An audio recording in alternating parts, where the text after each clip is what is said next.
Amigos con Derechos. Amigos con Derechos. Con Héctor Pérez Rivera y Cari Carvajal. Presentado por Pérez Rivera, Salas y Peña, Defensa Legal. Amigos con Derechos, en donde hablamos claro y actuamos justo. Muy buenos días, muy buenas tardes, muy buenas noches, dependiendo a qué hora nos escuchen. Gracias por acompañarnos en este espacio informativo y de reflexión. Mi nombre es Cari Carvajal y es un placer estar el día de hoy con todas y todas ustedes en este episodio número 4 de la segunda temporada de su podcast Amigos con Derechos. El día de hoy abordaremos un tema que conmocionó muchísimo a la opinión pública y sociedad mexicana. Hablaremos de un caso conocido mediáticamente como el monstruo de Iztapalapa, un hecho que nos obliga a adentrarnos en los problemas sociales y la respuesta del Estado ante ellos. Y qué mejor que hacerlo con los expertos que conocieron a profundidad el caso. El día de hoy nos acompañan Mariana Castilla y Héctor Pérez, que les acompañaron desde las perspectivas psicológica y legal respectivamente, a quienes agradezco su presencia y les doy la bienvenida. Para iniciar, y para quienes nos escuchan y quizá no conocen el caso, me gustaría pedirle al licenciado Héctor Pérez que nos ayude a conceptualizarlo, contándonos qué es lo que se conoce hoy como el monstruo de Iztapalapa y por qué este generó un impacto tan fuerte dentro de la sociedad mexicana. Hola Cari, hola, muy buenos días a todo nuestro auditorio de Amigos con Derechos. En verdad qué bueno que pudimos la oportunidad de tocar este caso, porque fue un caso que ya tiene bastante tiempo, pero yo creo que difícilmente en los 20 años que llevamos de experiencia profesional, un caso ha sido como tan dramático, y yo creo que aquí Mariana no nos dejará mentir. Pues esencialmente es la historia de una mujer, la señora Clara, que conoció ella trabajaba en las mañanas como conserje en una escuela primaria y por las tardes como personal de limpieza.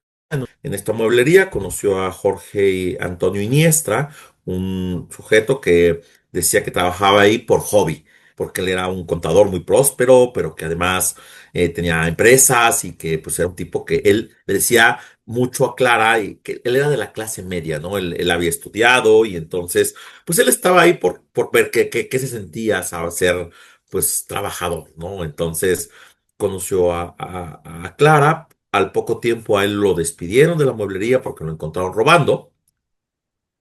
Y entonces convence a Clara de irse a vivir con ella, ¿no? Inicia una relación sentimental. Él era 10 años menor que Clara. Y van a vivir a la conserjería de la escuela, donde Clara vivía con sus 3 hijos. Gabriela, que era hija de una relación no consensuada que tuvo Clara con un personal de la Marina, y posteriormente con a su hijo Ricardo y a su hija Rebeca, que habían sido producto del segundo matrimonio de Clara, con una persona que Clara corrió de la casa porque no trabajaba, no se hacía cargo de sus obligaciones como padre.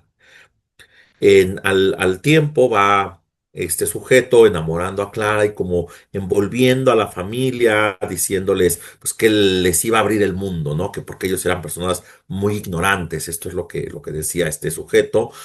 Por ejemplo, los llevaba a museos, a edificios históricos y les inventaba historias de qué había sucedido ahí, de la historia del museo y la historia de las obras, ¿no? Y empezó a alejarles de su familia, ¿no? De las hermanas y hermanos de Clara, de otros familiares, primos, primas. Incluso hacía un juego muy perverso, ¿no? Sacaba el álbum de fotos y empezaba a romper las fotografías y les decía, a ver, ¿qué pasó aquí? No, pues tuvimos este cumpleaños y estuvo esta tía y nos la pasamos muy bien. No, eso no pasó. Su vida empezó cuando yo llegué. Hasta que pues este sujeto empezó a decirle a Clara, es que tú no sabes vivir, eres una persona con mente de pobre, entonces mira, dame todo lo que tú ganas y entonces yo lo voy a administrar y voy a llevar a esta familia a la clase media. Y Clara le fue creyendo, hasta que el sujeto, ella descubrió un día, escuchó ruidos en la cocina y se dio cuenta que este sujeto estaba teniendo relaciones sexuales, estaba agrediendo sexualmente a la hija de Clara, a la menor, a Rebeca, que en ese entonces tenía 12 años. Una vez que esto sucede, pues Clara entra en shock y dice, pues, ¿qué está pasando? Dice, te voy a denunciar. Y él le dice, no, tú no me vas a hacer nada, porque tú eres una ignorante, tú no sabes ni hablar. A ti las autoridades no te van a creer y además, ¿qué crees? Que Rebeca y tu hija Gabriela, que en ese entonces tenía 14 años, están enamoradas de mí. Eso es pues, lo que sucede en primera instancia. Y entonces a partir de eso empieza una espiral de agresiones sexuales, físicas hacia toda la familia. Este sujeto le dice a Clara, bueno, pues como ya Rebeca y Gabriela son mis mujeres, tú ya no eres mi mujer, tú vas a ser mi hija, igual que Ricardo. El sujeto sacó a Ricardo de la escuela, lo puso a vender dulces en la calle. El director de la escuela le dijo, ay, no, pues es que no puedes estar vendiendo aquí afuera de la escuela que venías, y entonces lo corren y el niño termina trabajando en una paletería para una de las hermanas de Jorge. Y Clara empieza además a trabajar en las noches en un cine y en un tianguis recogiendo cartón porque pues ella necesitaba tener pues recursos para poder, para todo lo que le exigía Jorge, que además sacó préstamos a su nombre en Electra y en instituciones de estos que te dan préstamos muy sencillos y generando deudas enormes a Clara que ella no podía cubrir ni siquiera con los 4 trabajos que tenía. Posteriormente, Gabriela queda embarazada y luego Rebeca. Entonces Jorge dice, ¿sabes qué, Clara? Ya no quedamos aquí. Entonces, pues, además, como ya tengo hijos con tus hijas, tú ya no vas a ser mi hija, ni tú ni Ricardo. Ahora van a ser mis mascotas. Y les empezó a dar trato, pues, como se trataba, yo diría, antes a los animales, ¿no? O sea, dormían en el piso, no les daba objetos de aseo personal, les daba de comer sobras. Finalmente Jorge se muda a casa de su familia en Iztapalapa y ahí mantiene encerradas a Rebeca y a Gabriela y empieza a tener más hijos e hijas con ellas. Le impide a Clara tener todo acceso a sus hijas y a sus nietos. Cada vez le diseña un sistema de puntos que ella tenía que cumplir para poder acceder a ver a sus hijas. Sin embargo, cada vez que no le daba el dinero que él quería o que no accedía a sus peticiones, estos puntos se perdían. Hasta que finalmente, pues Rebeca reclamó a Jorge por las condiciones en las que vivían encerradas en un cuarto durante años sin salir a la calle. Y entonces Jorge priva de la vida a Rebeca y considera que la forma de revivirla es que amamante a uno de los bebés recién nacidos, lo coloca contra el pecho y el bebé queda asfixiado, ¿no? Esto lo ve Gaby y los otros niños y niñas. Jorge conserva el cuerpo algunos días hasta que su familia le dice, no, ya deshazte de eso, esto huele muy mal, y lo tira en la carretera México-Puebla a la altura del municipio de Chalco. Eh, esto ocurre mientras que una de las hermanas de Clara, la señora Cruz, encuentra a Clara mendigando en la calle, la ve muy mal, la ayuda, la asiste, la convence a ir a denunciar. La fiscalía tarda un tiempo en ir a buscar a las niñas y finalmente cuando encuentra, pues encuentra pues a Gabriela y a sus hijos e hijas, ella y de Rebeca, viviendo en muy malas condiciones. Logran rescatar a Ricardo que vivía allá en las calles y detienen a Jorge y a toda tu familia. Pero posteriormente también, estando en la fiscalía, Clara estaba pues muy angustiada porque no sabía nada de su hija Rebeca. Y así en un pasillo de la fiscalía le dicen a Clara, ah, pues es que tu hija Rebeca pues también se murió. La mató Jorge. Y Clara entra peor en shock. Y en ese lapso, Jorge dice, no, pues es que Clara fue la que me dio a sus hijos. Y entonces pues la fiscalía decide que Clara también es culpable porque pues es una mala madre que no cuida a sus hijos. Y Clara es también encarcelada junto con Jorge, la madre de Jorge, las hermanas de Jorge y el papá de Jorge. Y pues ese es en grosso modo el caso, Karina. Muchas gracias, licenciado. Vaya, sí, es un caso bastante fuerte, controversial, hablando socialmente, pero con esto me gustaría preguntarle a nuestra psicóloga cómo se puede perfilar a una persona así, cómo se analiza la figura de un agresor con estas características que sobresalen bueno, dentro del caso. Hola a todos los que nos escuchan y gracias, Karina, por la invitación. Pues creo que tu pregunta es muy importante porque mira, yo creo que parte del fenómeno mediático que se hizo con esta forma que se denominó el caso El monstruo de Iztapalapa, precisamente lo que hace un poco es pensar o hacernos pensar que quien tiene el problema es una persona, un hombre, un individuo, ¿no? Y me parece que desde una perspectiva más de género, o más amplia de la psicología, una de las cosas que tenemos que pensar es que no es el problema de un sujeto aislado que de pronto, por algunos perfiles de personalidad, comenzó a ejercer esta violencia. Si bien se conocen que hay factores coadyuvantes, que pueden ser factores de personalidad, factores, por ejemplo, sociales como alcoholismo, estos pueden coadyuvar, pero lo que está en el fondo son una sociedad que ejerce o asume papeles para una mujer, para un hombre, y finalmente lo que hace es normalizar y minimizar la violencia que va sucediendo. Entonces, Héctor, me gustó cómo comentó que el caso es un caso de una mujer que se llama Clara Tapia y sus hijos, ¿no? 3 hijos, y bueno, después los nietos, ¿no? Que tuvo cada una de sus hijas con el agresor. Pero no, me parece que no existen perfiles, ¿no? O no nos tenemos que concentrar en el perfil de una persona. Todavía existe hoy en día en las procuradurías de justicia que hay áreas que hacen la perfilación del agresor, pero eso nos preguntaríamos para qué sirve. O sea, el hecho de que yo pueda hacerle un perfil, por ejemplo, vamos a poner a Héctor, porque es el que está aquí, que yo pudiera hacerle un perfil a Héctor y que pudiera haber algunos signos de que posiblemente pudiera ejercer violencia, eso no implicaría que realmente va a ejercer esa violencia, ¿no? Realmente lo que se ha estudiado en la psicología es que si bien pueden haber factores psicosociales o genéticos o en el individuo que pueden predisponerlo a tener, por ejemplo, rasgos de psicopatía, quiere decir esto que no soy empático con el dolor de las personas, ¿no? Que puedo comenzar a realizar acciones y que no me importa el dolor de las personas. Lo que han estudiado psicólogas como Fey Ostrowski en la UNAM es que finalmente también hay factores que van a potencializar esos factores, digamos, individuales, ¿no? Que van a normalizar y sobre todo en los hombres que van a potencializar el que ellos ejerzan conductas violentas y conductas agresivas. Entonces, lo que me preguntas, Karina, me parece que yo sí me pensaría que tenemos que pensar más en que yo cuando estudiaba este caso, fíjate, Karina, lo que pensaba es que quién es el monstruo. O sea, el monstruo, claro, quien ejerció la violencia, quien hizo todo esto, todo lo que nos describió muy bien Héctor, pues fue una persona que se llama Jorge Iniestra, pero yo me imagino por qué la familia permitió que llevara a vivir a 2 niñas que las tuvieran encerradas todo el tiempo, porque un hermano le ayudó a esconder un cuerpo que ya había sido asesinado, bueno, 2 cuerpos, el de Gabriela y el de Rebeca y de su hija. ¿Por qué cuando Clara y su hermana fueron a las instituciones a buscar ayuda? Porque las instituciones lo que les decían es que no iba a pasar nada porque Clara lo había permitido, eh, y que más bien pensara ella si quería seguir con la denuncia porque ella misma podría salir implicada y que tal vez a estas alturas sus hijas ya no querían ni verla, ¿no? Cuando Clara logró, después de años, saber que posiblemente algo de lo que pasaba ahí no estaba bien y logró con el apoyo de su hermana Cruz ir a instituciones, las instituciones le dijeron varias instituciones, ¿no? Instituciones de ayuda a la mujer, instituciones de procuración de justicia, organizaciones de la sociedad civil.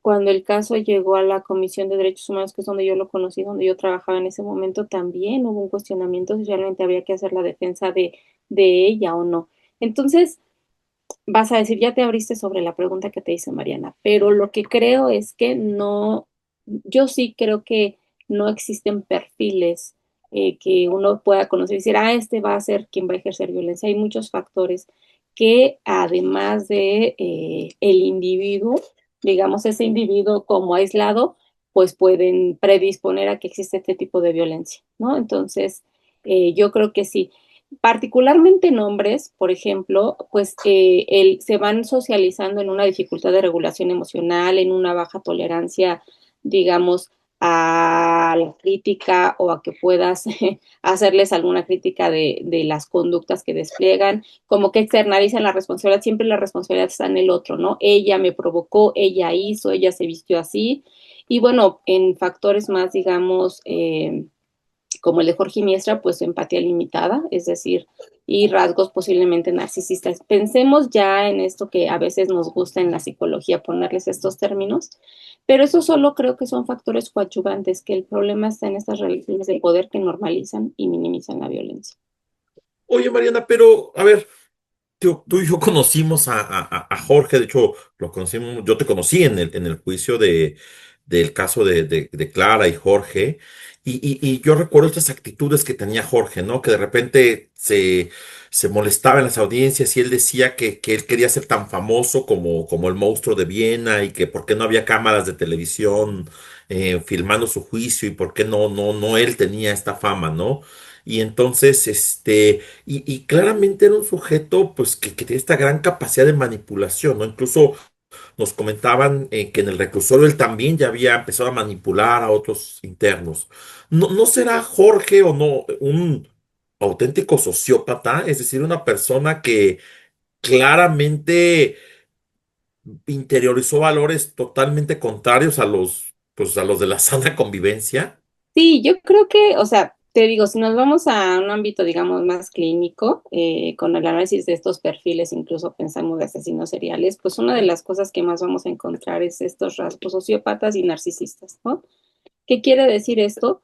Pues una dificultad para, una de las cosas que nos permite vivir en sociedad, ¿no? O sea, ser sociales, es este tema de la empatía. O sea, Héctor, le puede pasar ahorita algo, por ejemplo, veo que se cae o se desmaya y me voy a preocupar por lo que le pasa a él, ¿no? Digamos que es uno de los rasgos que nos permite, si no fuera muy complicado. Hay un síndrome que se llama de Asperger, que es lo que perdemos, es eso, la capacidad de reaccionar ante una expresión emocional de la otra persona, ¿no? Entonces, digamos, para términos más coloquiales, la sociopatía tiene que ver un poco con eso, ¿no? Con la dificultad para establecer esta posibilidad de empatía ante el dolor del otro. Y creo que esto lo tenía Jorge. Me acuerdo que cuando íbamos a las audiencias comentábamos entre la psicóloga de Clara, Héctor y yo, decíamos, es del libro, ¿no? O sea, del libro en el sentido que hay muchos de los factores, esto que te decía Héctor, del control de la familia, de aislarla de las redes de apoyo a Clara Tapia, estos factores, por ejemplo, de la competencia, de los puntos, de romper las fotografías, es decir, todo esto lo que te va llevando es un control de la víctima, ¿no? Y todo esto fue lo que fue desplegando Jorge Antonio, ¿no? Incluso la minimización de Clara, o sea, ¿qué posibilitó esto también? Jorge le decía cosas como eres una tonta, eres una naca, no sabes inglés, ¿no? Me acuerdo que decían que él veía o le gustaba ver muchas películas en inglés. Entonces, claro que hay factores como sociópatas o narcisistas que pueden estar. Lo que yo pienso y que incluso se ha hablado, por ejemplo, de los asesinos seriales en Estados Unidos, ¿no? Que finalmente quien construye este fenómeno también son los medios y la propia sociedad, ¿no? Es decir, nos sentimos más aliviados de saber que el monstruo está allá, en el reclusorio, y ya, todos estamos libres, ¿no? Porque el monstruo, Jorge Antonio, está encerrado. Cuando creo que el monstruo también se construye, o sea, pensemos que él tenía estos factores, pero hubo otros factores coadyuvantes, es decir, imagínate el núcleo familiar. No sé si te acuerdas, Héctor, que incluso cuando Jorge estaba con la familia, incluso todos estaban como a las órdenes de lo que decía él, ¿no? Era como el líder que se había construido en esta familia, pero pensemos también cómo se va socializando la figura que tenía en este momento la madre, ¿no? No por decir que las madres son las que forman machos, pero digamos que sí había una clara idea de el odio de Jorge hacia mujeres, ¿no? Y esta cosa que persiste como, pero protejo, digamos, a mi madre, o con mi madre no puedo ejercer esta violencia, aunque posiblemente muchos rasgos de violencia venían de ese propio entorno, ¿no? Yo recuerdo Que mucho, por perdón, Mariana, esto que hablabas del entorno, ¿no? Finalmente, pues sus familiares fueron sus cómplices, ¿no? Su hermano, te digo, como tú dijiste, ayudó a tirar el cuerpo de Rebeca y de la bebé en la carretera. Su hermana esclavizó a Ricardo, y esa es la palabra incluso que se usó en el juicio, en una paletería como haciéndolo hacer trabajo esclavo, y la madre les albergó, permitió que esto sucediera en su casa, pero además recuerdo mucho que justo en el juicio salió y esto lo declaró la propia Gabriela, ¿no? Que la mamá le fue y le dijo un día a Jorge, oye, porque tuvo el cuerpo de Rebeca varios días debajo de la cama, ¿no? Y le dijo, oye, Jorge, es que esto ya huele muy mal, tíralo, ¿no? O sea, como si en verdad se tratara de algo que había que desechar, ¿no? Que tirar a la basura, ¿no? Y cuando era el cuerpo de Rebeca, ¿no? Y justo me parece que hablabas de un ambiente familiar brutalmente, de hecho me acuerdo que les decía Cruz, ¿no? Los siniestros, ¿no? En lugar de Iniesta, los siniestra, ¿no? Porque en verdad era una familia que en verdad parecía de película de terror, ¿no? Yo recuerdo, ayer alguien me preguntaba, no, bueno, ¿cuánto puede durar una audiencia? Y yo recuerdo aquella vez que declaró Clara en el juicio que empezamos a las 9 de la mañana y salimos pasadas las 12 de la noche, porque en verdad lo que te contaba era la peor novela de terror que yo he escuchado en mi vida, ¿no? Es decir, y cómo fue desarrollándose. Pero aquí me parece una cosa bien grave, ¿no? Que a lo mejor, y que creo que fue lo muy polémico tanto en la Comisión de Derechos Humanos como en la Procuraduría y posteriormente pues incluso en la sociedad, ¿no? Y es el culpar a Clara, ¿no? O sea, qué tan responsable fue Clara de todo esto, ¿no? Y si quieres, antes de que yo te dé la perspectiva jurídica, pues tú dime, Mariana, cómo lo vivieron de tu lado, ¿no? Como cuando conocieron a Clara y cuando sabían que se le estaba a ella también responsabilizando de estos hechos. Pues mira, yo creo que sí a nivel profesional y personal, yo sí diría que es uno de los casos que me ha marcado y que me ha permitido, eh, o sea, aprender cosas. ¿Por qué te digo esto? Yo conocí a Clara, bueno, a quien conozco primero es a la hermana Cruz, que llega a poner una queja en la Comisión de Derechos Humanos en el año 2011, porque precisamente ya habían estado en un peregrinar por diferentes instituciones, institutos de la mujer, organizaciones de la sociedad civil, fiscalías, queriendo saber, porque él se había llevado a sus hijas, ¿no? Ya había algunos años en que Jorge, de la consejería que platica Héctor que vivían, se las llevó a la casa de su familia. ¿Por qué? Porque Clara empezó, o sea, ella sí, aunque estaba conviviendo toda esta violencia psicológica, económica, ella intentó en algún momento como denunciar y entonces ante este peligro de que pudieran pues encontrarlo y ver las relaciones que mantenía con sus hijas, porque ya las tenía encerradas en la conserjería Gaby y a Rebeca, se las lleva a la casa de la familia. Entonces ahí Clara comienza a buscarlas y cuando la hermana vuelve a encontrarla y ella logra narrar, porque además tarda meses en lograr narrar lo que pasaba, ¿no? Y muchas de las cosas que se conocieron después, Clara no las sabía, porque Clara, además de trabajar en la conserjería, la mandaba a recoger cartón y la mandaba a trabajar en las noches en un cine de limpieza. Entonces, Clara, gran parte del tiempo no pasaba en ese lugar y cuando pasaba ahí posiblemente estaba dormida o estaba trabajando en la escuela, en la conserjería, ¿no? Jorge nunca trabajó, o sea, nunca le ayudó a hacer las labores de conserjería en la escuela.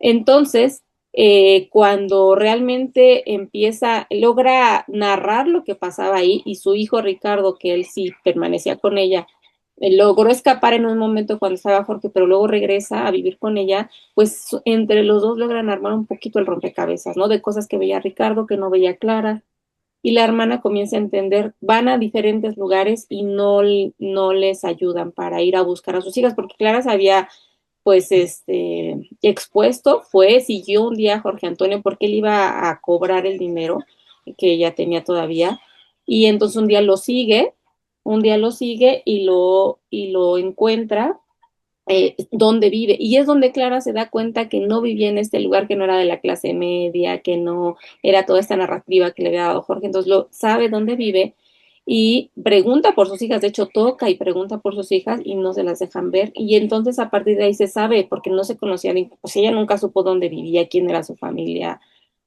algunos hermanos sí los visitaban en la conserjería, pero no conocía su casa, digamos. Cuando llegan a la comisión llega Cruz primero, ¿no? Y me narra toda esa historia que narra Héctor, las hijas, Clara, y yo me imagino a esa persona y en un momento me dice, ¿sabes qué? Clara viene para acá. Y yo no alcanzaba a imaginar cómo podría estar una persona que ha vivido todos estos eventos. Al final llega Clara en un grave deterioro emocional, cognitivo, físico, ¿no? O sea, pérdida de dientes, eh, aspectos, digamos, que te hablan de una persona que tiene un abandono, ¿no? Importante. Entonces, eh, encuentras todos estos factores, todas estas características, y bueno, Clara llega así, se empiezan a hacer acciones para que la fiscalía finalmente sí, pues tome el caso, vaya a buscar a las hijas, ¿no?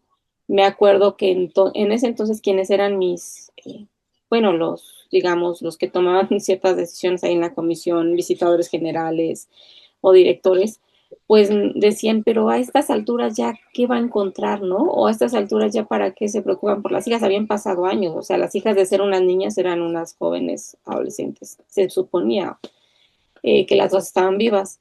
Y finalmente sí se logra que después de convencer mucho, se logra que la fiscalía vaya y vaya a la casa y entre, se logra que un juez dé una orden para que puedan entrar al hogar y entonces pues ahí se encuentran estas imágenes de pues un cuarto con unas condiciones de higiene terribles, ¿no? O donde estaban niños, donde se encuentra a Gaby en condiciones pues sí deplorables.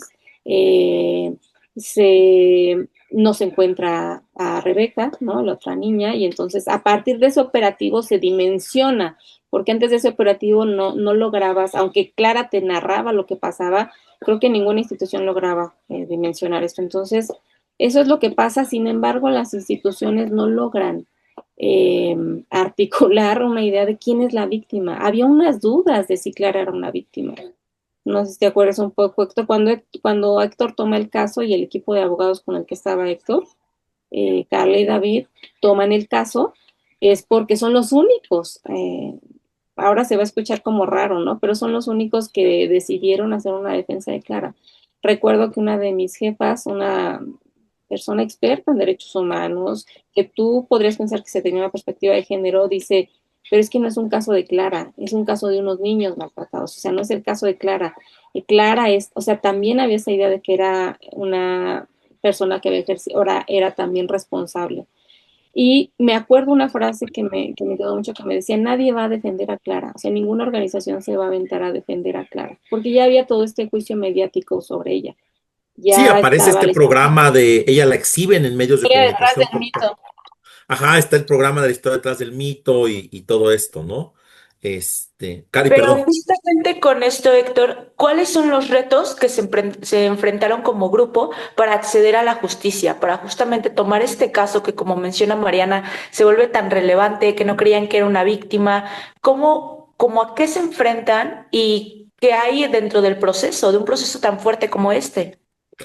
Fíjate que fue interesante que el proceso de defensa, porque originalmente lo toman Carla, Michelle y David, todavía no existía la firma Pérez Rivera, Salas y Peña, y de repente David se integra a trabajar a la propia Comisión de Derechos Humanos que estaba muy cercana al caso, y entonces pues quedaba vacante la defensa de Clara. Yo en ese entonces estaba tomando la titularidad de la Clínica de Interés Público del ITAM.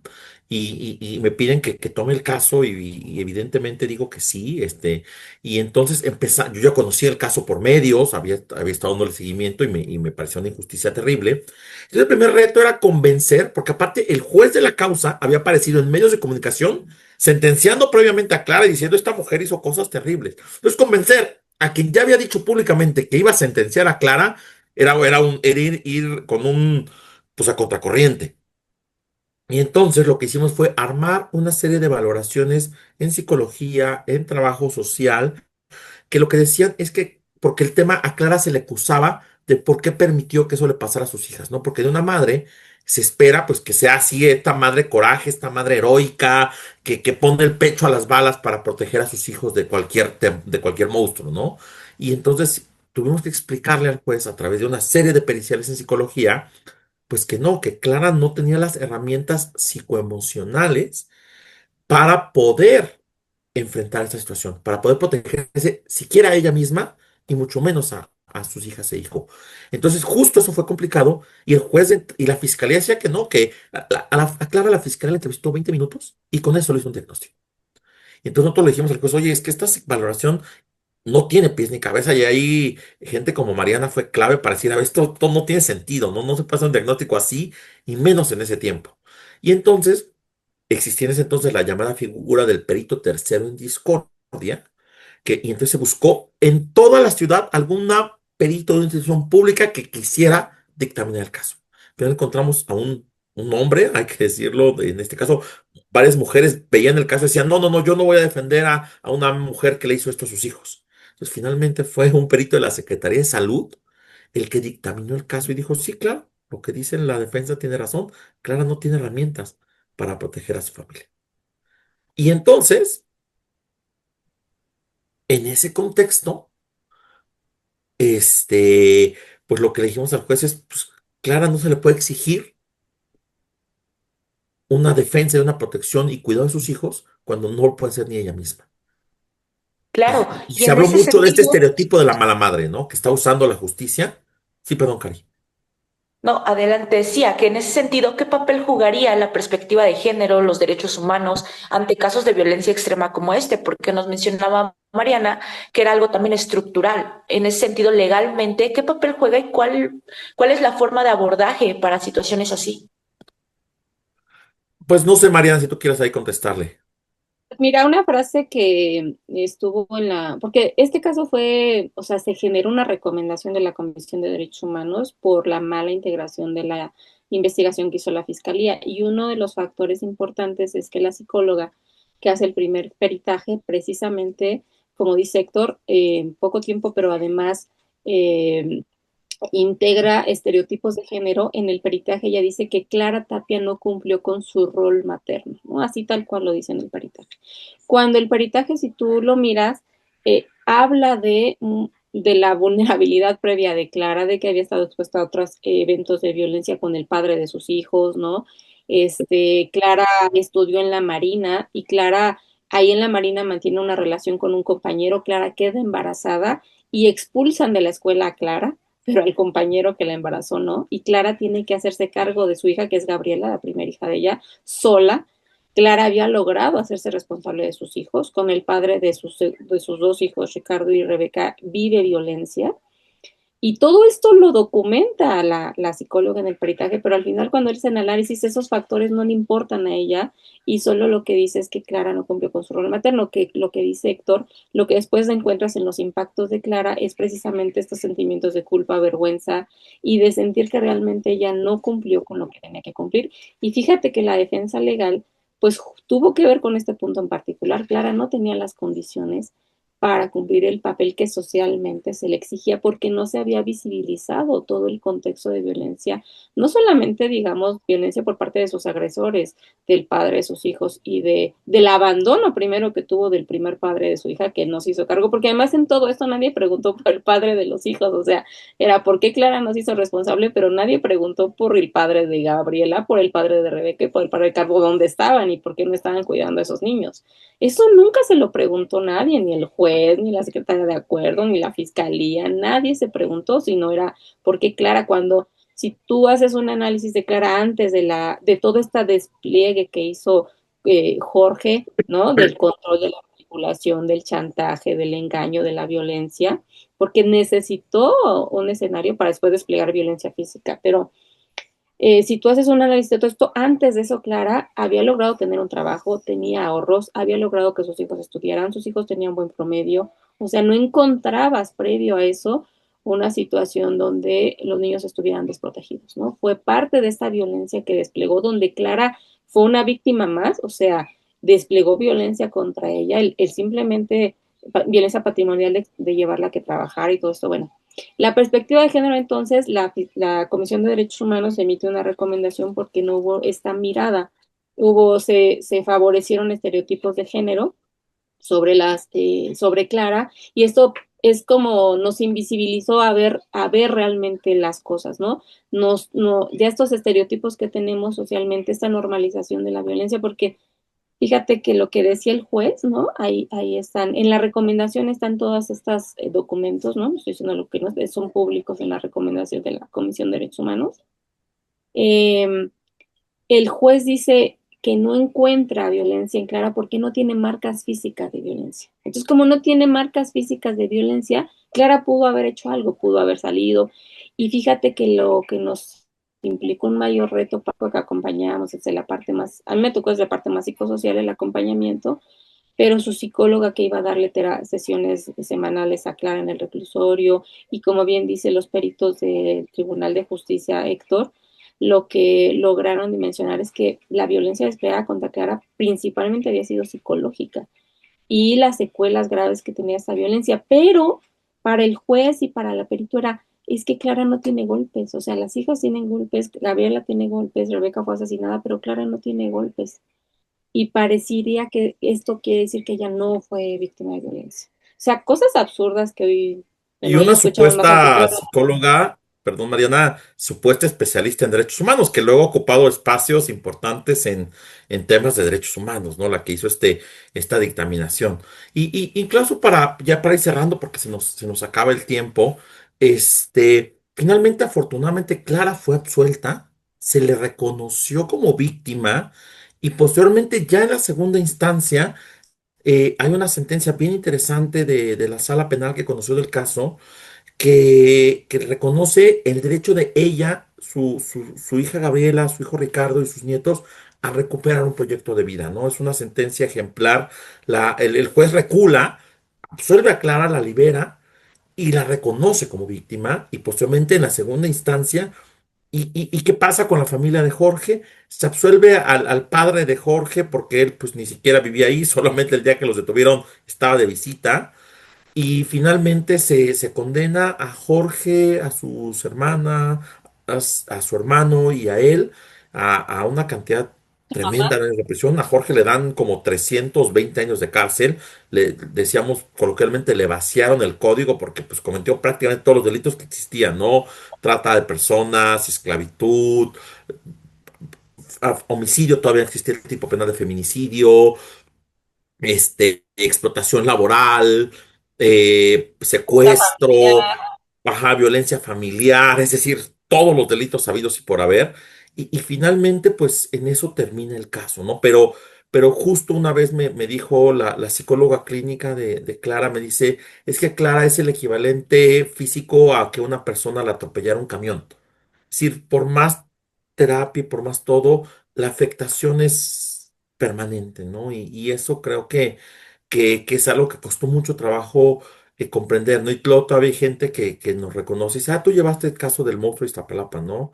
Y tú defendiste a Clara, ¿no? Pero ¿cómo la defendiste? Pues si ve lo que le hizo a sus hijos, ¿no? Y es un estigma bien difícil, pero pues en verdad sí, Clara, Gaby y Ricardo nos escuchan, les mandamos un abrazo muy fuerte, ¿verdad? Fue un caso que a mí también me marcó, que es un caso que constantemente reflexiono en el mismo, ¿no? Y creo que pues este tipo de espacios que tenemos ahora para hablar de él, pues nos pueden servir para ello. Pues, Mariana, no sé, algo más que quieras decirle a nuestro auditorio ya en estos minutitos de cierre.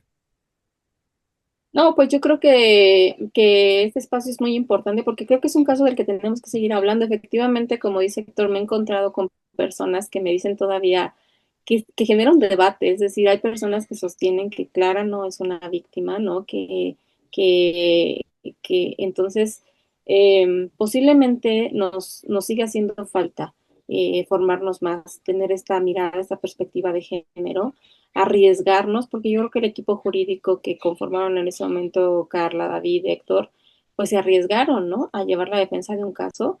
Las conclusiones del juez casi fueron copy-paste de lo que había planteado Héctor como defensa respecto a Clara, ¿no? O sea, se logró que se modificara la visión. Sí creo que se logró en el juicio que se lograra la visión. Cuando Clara da su testimonio, que fue una audiencia, como dice Héctor, larguísima, ese fue un antes y un después en el juicio. O sea, que escucharan a Clara, que vieran las reacciones. Había mucho temor de la defensa de si Clara debía hablar o no debía hablar, porque posiblemente iba a decir cosas que iban a culpabilizarla, no sé qué.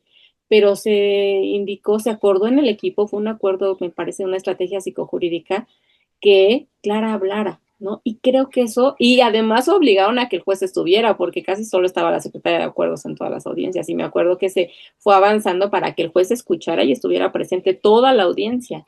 Y el juez estuvo toda la audiencia, y ese fue un antes y un después, porque después de eso, la actitud de la secretaria de acuerdos, la actitud del juez, fueron totalmente diferentes, porque miraron los impactos. Entonces creo que nos sigue haciendo falta movernos menos con estereotipos, ¿no? Entender. Finalmente me parece que el papel de un abogado, de las psicólogas, de un equipo psicojurídico es eso, explicar a la sociedad fenómenos que no te puedes explicar y que si nos quedamos en el lugar común, claro, lo vamos a seguir llamando el monstruo de Iztapalapa, ¿no? Porque, pero hablemos que es un caso de Clara Tapia, de una mujer víctima de violencia de género y de sus hijos y de sus hijas y de su hijo, y me parece que ese es el caso, ¿no? Tenemos que desmitificar más esta idea del monstruo de Iztapalapa. El protagonista no es Jorge Iniestra, ¿no? Me parece que los protagonistas son ella y sus hijos, la hermana, o sea, Cruz, que logró contra todo llevar la defensa, fue quien estuvo todo el tiempo. Pregúntale a Héctor cómo le llamaba, le exigía, lo buscaba, le decía que sacara las copias, que llegara a tiempo. Entonces Cruz también, si nos escucha, yo creo que en algún momento nos va a escuchar. Los impactos que sigue teniendo la familia son brutales, o sea, no creamos que es un final feliz. O sea, finalmente no ha habido instancias sociales que a largo plazo puedan mantener el tratamiento a Clara, a sus hijos. Ha habido rupturas familiares, que son uno de los impactos que te puedes encontrar, de los vínculos, porque me parece que los impactos que quedan después son complejos y se le dejan al individuo lo mismo, ¿no? Que él los asuma. Pero bueno, si nos Al escucha, individuo y a la sociedad, ¿sabes? Justamente, Mariana, agradecemos tus palabras. Es un honor tenerte aquí con nosotros. También a Héctor, muchísimas gracias. Como dices, hay que darle voz a las víctimas, hay que aprender a analizar este tipo de casos más allá de lo que los medios muchas veces nos venden. Y bueno, con esto me gustaría cerrar este tema que, como bien se tiene que traer a debate, pero bueno, el día de hoy llegamos a nuestro final de esta cuarta transmisión de la segunda temporada. Recuerden que nos pueden encontrar en todas nuestras redes sociales a través de www.perezriverasalasipena.com, en Instagram como PSP Defensa Legal y en Facebook como Pérez Rivera Salas y Peña Defensa Legal. Amigas y amigos, esto fue Amigos con Derechos. Nos vemos hasta la próxima. Muchas gracias a nuestros invitados de hoy. Amigos con Derechos. Amigos con Derechos. Con Héctor Pérez Rivera y Cari Carvajal. Presentado por Pérez Rivera Salas y Peña Defensa Legal. Amigos con Derechos, en donde hablamos claro y actuamos justo.